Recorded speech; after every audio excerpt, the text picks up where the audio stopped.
नमस्कार, मैं हूं गुमान सिंह। आप देख रहे हैं Navo academy. No cut paste, no copy paste, only teaching. अभी हम क्लास 8 के सिविक्स का एक नया चैप्टर हाशियाकरण की समझ, अंडरस्टैंडिंग मार्जिनाइजेशन। हाशिया क्या है, हाशियाकरण क्या है, ये हम समझेंगे। देखिए, हाशियाकरण समाज के अंदर पाया जाता है। हम जब किसी पेज पर लिखते हैं, मान लीजिए आपकी कॉपी का पन्ना है, ये आपकी कॉपी का पन्ना है, और इस कॉपी के पन्ने में, इस पेज में आपको इस तरह से ये हाशिया नजर आता है। ये वाला, ये मार्जिन बोलते हैं हम इसको, ये हाशिया है। ये कॉपी का ये मुख्य पृष्ठ है, और जो साइड में आपको लेफ्ट साइड में नजर आ रहा है, ये हाशिया है। ये मुख्य पेज का भाग नहीं है, होते हुए भी हम इसको हाशिए पे रखते हैं कि साइड में निकाल दो। हम यहां पर कुछ नहीं लिखते हैं। तो समाज के अंदर भी इसी तरह से समाज का वह हिस्सा जो समाज के अंदर होते हुए भी उसके मुख्य भाग नहीं है, उसको हम हाशियाई तबका या हाशियाई भाग कहेंगे। तो हाशियाई, सबसे पहले हाशियाई क्या है, देखिए। हाशियाई, सबसे पहले हम इसको समझते हैं। हाशिए पे कौन, जिसे किनारे पर धकेल दिया गया है, वो हाशियाई है। जिसे किनारे पर, अब किनारे से यहां पर वो किनारा नहीं है जैसे तालाब का किनारा, नदी का किनारा, वो किनारा नहीं। अभी हम समझाते हैं, जिसे किनारे पर या हाशिए पर धकेल दिया गया है। हाशिए पर धकेल दिया गया। अब हम हाशियाकरण समझते हैं। अब हाशियाई से हाशियाकरण क्या है,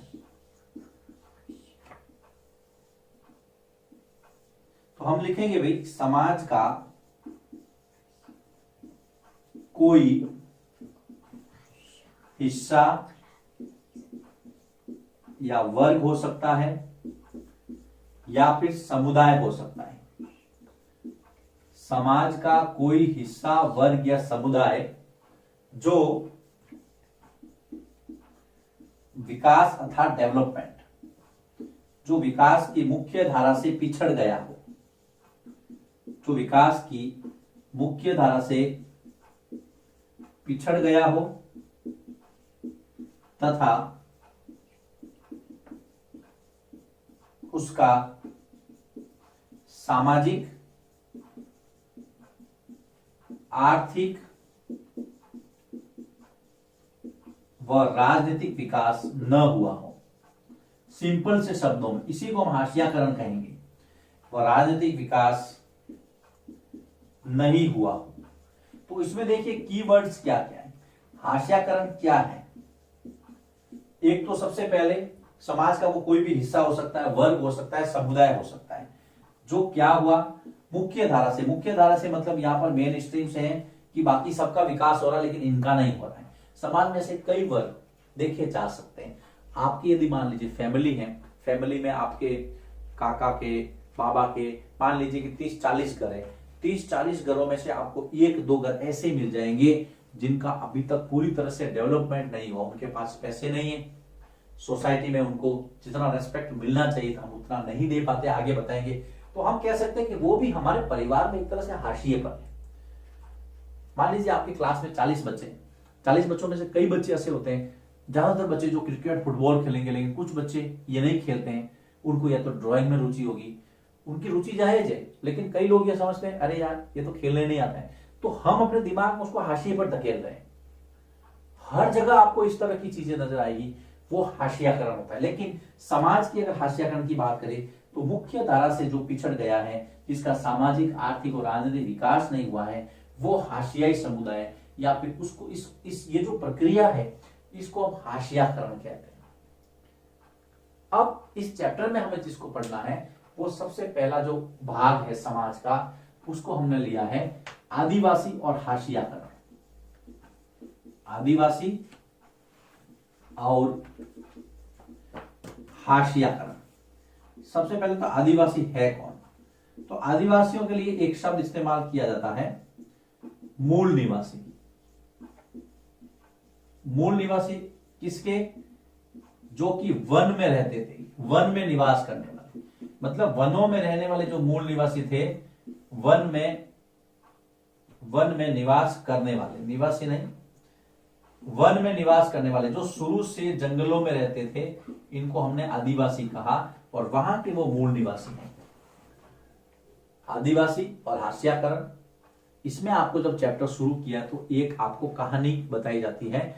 दिल्ली के अंदर एक आदिवासी परिवार जो उड़ीसा से शिफ्ट हुआ है, याद रखना, जो उड़ीसा से शिफ्ट हुआ है, गणतंत्र दिवस की परेड देख रहा है, और वहां पर जो आदिवासी नृत्य वो देखते हैं, तो बच्चे प्रश्न करते हैं कि हमें हमेशा इसी स्टाइल में क्यों बताया जाता है, नाचते गाते ही क्यों बताया जाता है। तो मूल निवासी जो जंगलों में निवास करते थे उनको आदिवासी कहा गया, और कहा जाता है कि संपूर्ण भारत की जो 8% आबादी है वो आदिवासियों की है। आंकड़े ये बताते हैं 8% आबादी, याद रखना। हमने बहुत सारे नाम सुने होंगे, जैसे कि जमशेदपुर, राउरकेला, बोकारो। मैं आपको बताता हूं,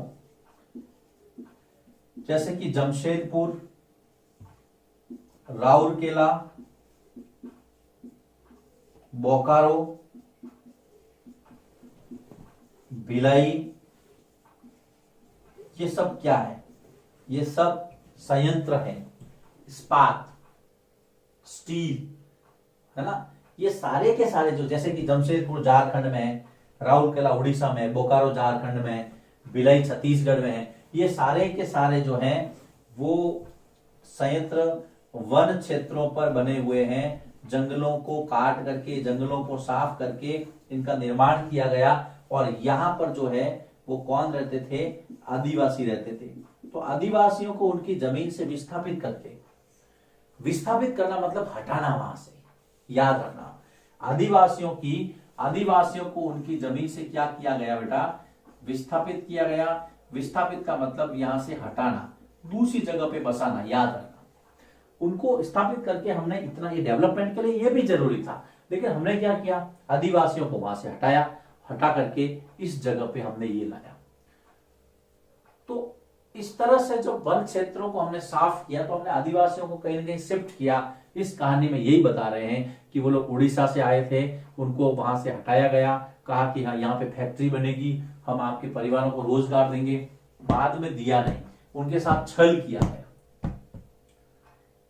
अगर हम ऐसा देखें तो भारत में 500 से ज्यादा जो है वो जनजातीय समूह है या आदिवासी समूह है, जो छत्तीसगढ़, झारखंड, मध्य प्रदेश, उड़ीसा, पश्चिम बंगाल, आंध्र प्रदेश, यहां पर रहते हैं। उत्तर पूर्व में, नॉर्थ ईस्ट के अंदर जो सेवन सिस्टर्स आप कहते हैं ना, वहां पर भी बहुत सारे आदिवासी परिवार रहते हैं। ये सब बहुत एक अच्छी संस्कृति है उनकी, मिली जुली, और एक बहुत पुरानी संस्कृति आदिवासियों की। अकेले उड़ीसा में 60 से ज्यादा आदिवासी समूह रहते हैं। अगर हम आदिवासियों की बात करें तो अकेले उड़ीसा में 60 से ज्यादा आदिवासी समूह रहते हैं, याद रखना। 60 से ज्यादा आदिवासी समूह कहां रहते हैं, अकेले उड़ीसा में। बाकी आप नोट कर सकते हैं, अगर आपके पास पेन है तो देखिए, मध्य प्रदेश, छत्तीसगढ़, झारखंड, उड़ीसा, ये स्टेट जहां पे आदिवासी ज्यादा है। छत्तीसगढ़, मध्य प्रदेश, झारखंड, उड़ीसा, पश्चिम बंगाल, आंध्र प्रदेश, राजस्थान, गुजरात, ये सारे जो स्टेट है वहां पर आदिवासी संस्कृति बहुत फली फूली है।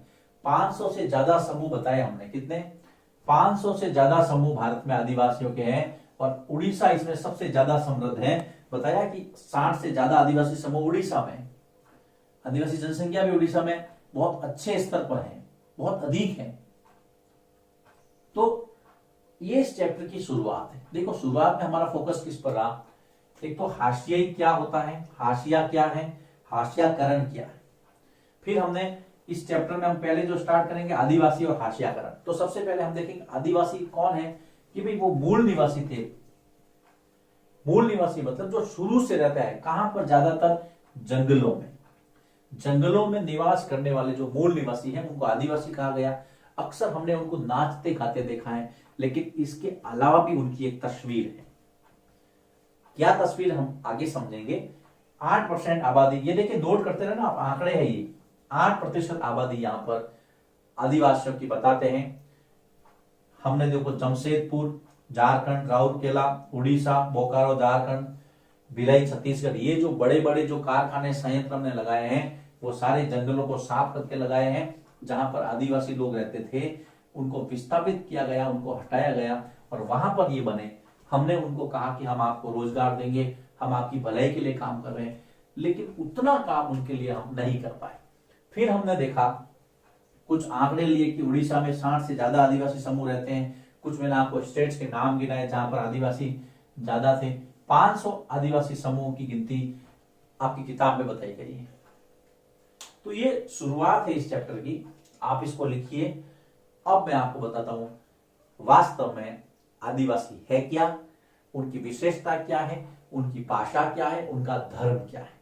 लिखिए इसको, फिर हम इसको आगे बढ़ाते हैं। अब हम बात करते हैं कि आदिवासी समुदाय वास्तव में थे कौन, थे क्या, उनका धर्म क्या था और उनकी भाषा क्या थी। जैसा कि हम सिलेबस में दिया है, सीधा सीधा प्रश्न आता है इसमें निकल करके। सबसे पहले हम बात करते हैं आदिवासी। तो देखिए मुख्य समाज जो आप और हम रहते हैं, मुख्य समाज की वर्ण या जाति व्यवस्था से परे, याद रखना, मुख्य समाज की वर्ण या जाति व्यवस्था से परे अलग समाज है ना, से परे अलग समाज के लोग जो ऊंच नीच को नहीं मानते, जो ऊंच नीच को नहीं मानते हुए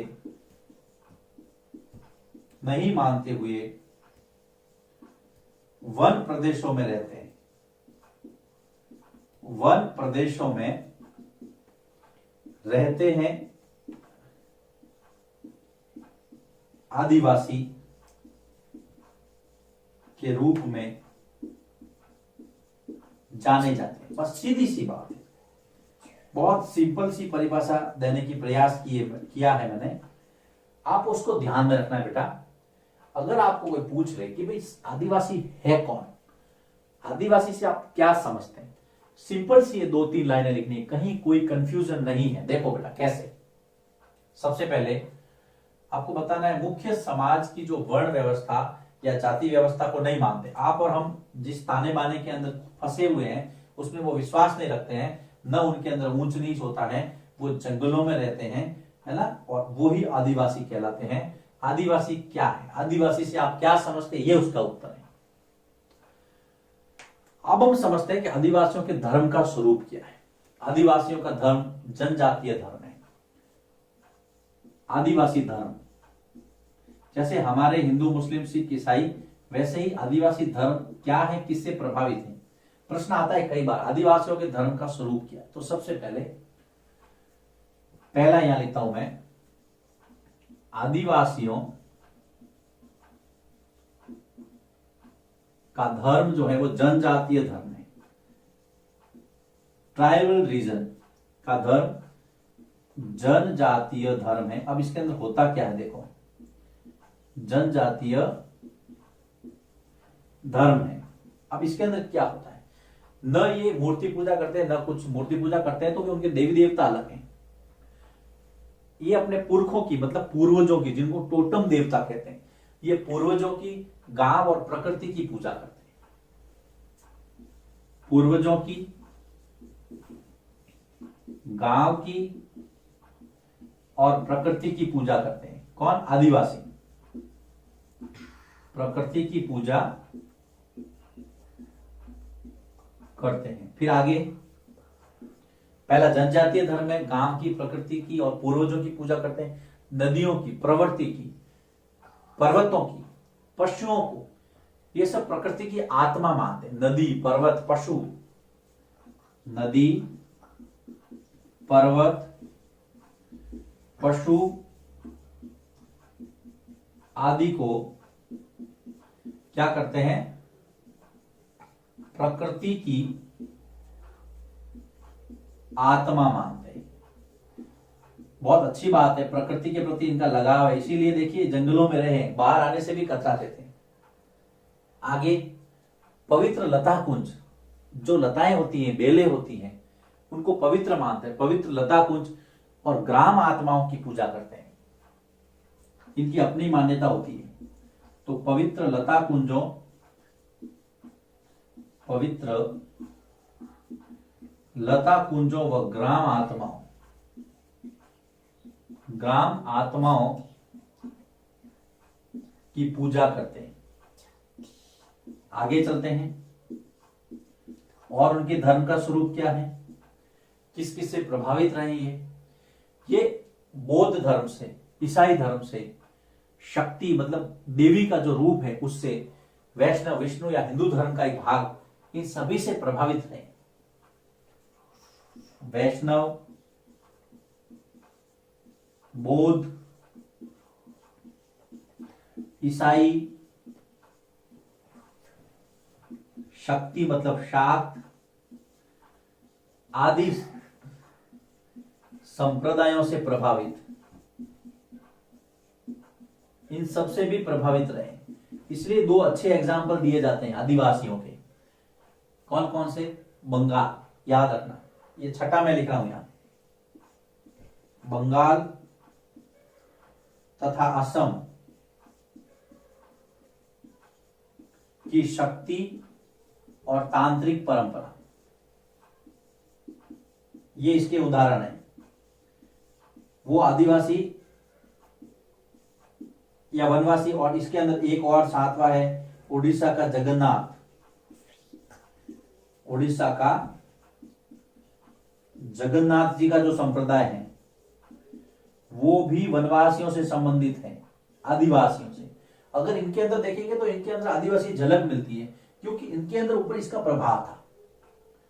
तो अगर आपको कोई पूछे, हाँ इसके अंदर, और फिर आप देखिए 8वां में अगर लिखूं, 7 के बाद में 8वां, ईसाई धर्म।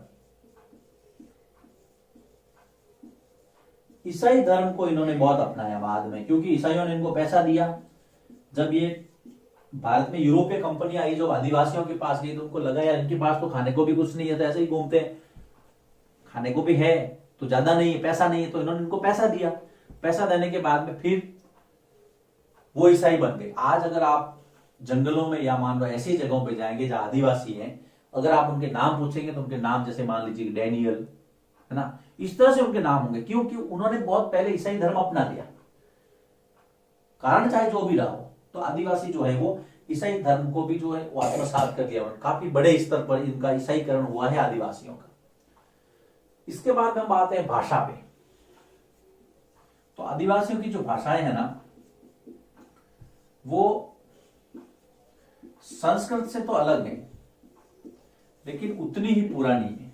संस्कृत से अलग है आदिवासियों की भाषाएं, लेकिन उतनी ही पुरानी। संस्कृत से अलग है, इसका मतलब वो मुख्य समाज में नहीं थे, लेकिन उतनी पुरानी है। और बहुत सारी भाषाओं को इसने प्रभावित भी किया है, जैसे बंगला।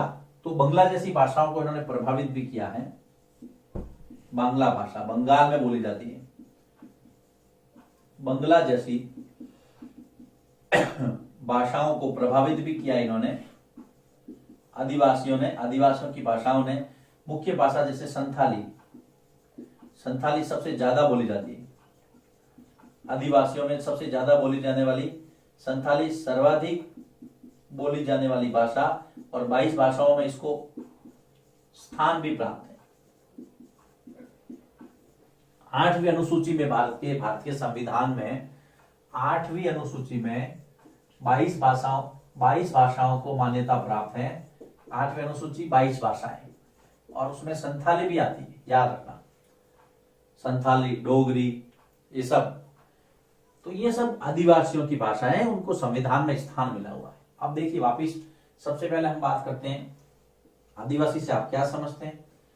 आदिवासी धर्म तो एक जनजातीय धर्म था, पूर्वजों की, गांव की, प्रकृति की पूजा करते थे, नदी, पर्वत, पशु, है ना, लता कुंजों, कुल मिला के प्रकृति के बहुत नजदीक है, प्रकृति को बहुत प्यार करते हैं। लेकिन बहुत सारे धर्मों से प्रभावित भी रहे हैं। कुछ उदाहरण दिए हमने, बंगाल और असम की शक्तिपीठ और तांत्रिक परंपराएं, उड़ीसा का जगन्नाथ स्वामी विष्णु भगवान का जो संप्रदाय है वो आदिवासियों को रिफ्लेक्ट करता है। ज्यादा प्रभाव ईसाइयों ने डाला, इनका ईसाईकरण किया है। फिर भाषा की बात करते हैं तो संस्कृत से बहुत पुरानी भाषा है उनकी जितनी, लेकिन संस्कृत से अलग भी है। इंपॉर्टेंट लैंग्वेज संथाली सबसे ज्यादा बोली जाती है। इंटरनेट पर पत्र पत्रिकाएं, बहुत सारा साहित्य इसका हम लोग देख सकते हैं। तो इसमें हमने समझा आदिवासी, उनका धर्म और उनकी भाषा। अब यहाँ पर इसका पहला वीडियो समाप्त होता है। दूसरे वीडियो में हम आदिवासियों का हाशियाकरण कैसे हुआ इसके बारे में जानेंगे।